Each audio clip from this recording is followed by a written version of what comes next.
I may get this wrong, but I'm going to give it a go. Jumela, everyone.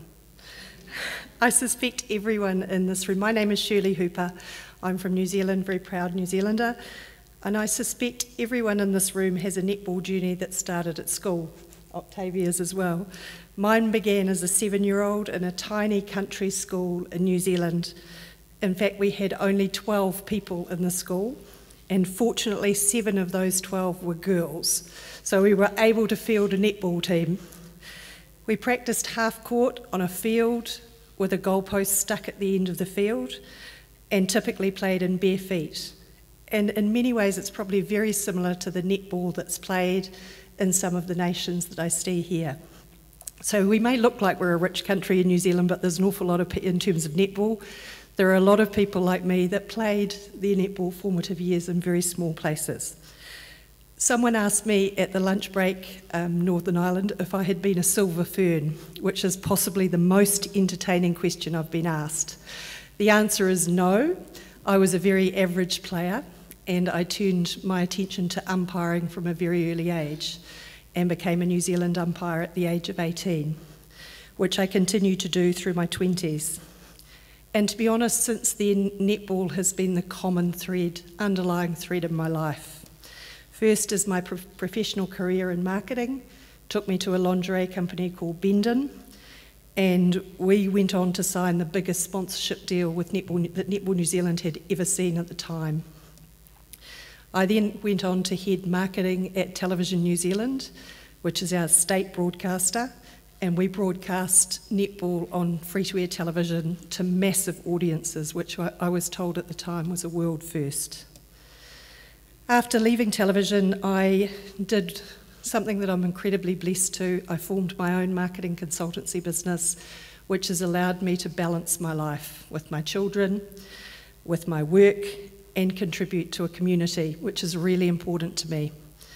And I think simply because netball had been there from the beginning, netball is where I choose to focus a lot of my community time.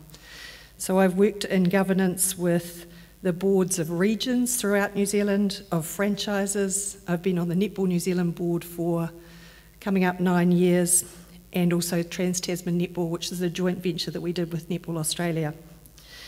And to be honest, this is not what I enjoy. I do not like speaking about myself, as many of you that have met me may know, but I offer this history up really because I know I am unknown to many of you. I haven't been, this is my first Congress, and I know this is not typically the way you would put your hand up for an INF role.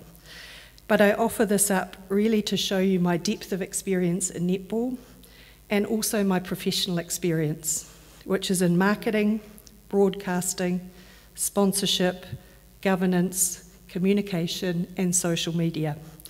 And I would be honoured to bring those talents to the INF board if you were to vote for me. One of my underlying philosophies is a strong belief in equity and fairness, and an understanding that in this room there are small nations and there are large netball nations, and it is important that both of those, and all the people in between, get a voice. Women, after all, make up a little over half of the world's population, and dare I say it, probably the most hard-working part, even if much of it is unpaid, especially in netball.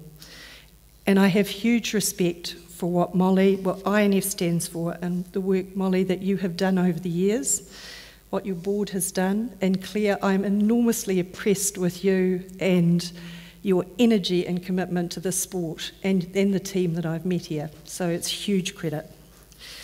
However, as with any sport or business, the job is never done. And working collaboratively, we must continue to build on the work of the women who have come before us, to continue to grow our sport and make sure that its contribution to women around the world is recognised and valued. As a sisterhood of small and large netball nations, I believe there is a real strength in what we can achieve together. And in fact, INF actually is a small organisation in reality. INF cannot do what we need it to do without the support of all the nations in this room. We're all in this room because we fundamentally believe in the value of netball. and the part it plays in the lives of I had no idea, 20 million people around the world that are involved. The young and the not so young women who play, coach, umpire and administer at a grassroots level, but also the very small percentage that go on to be at an international level.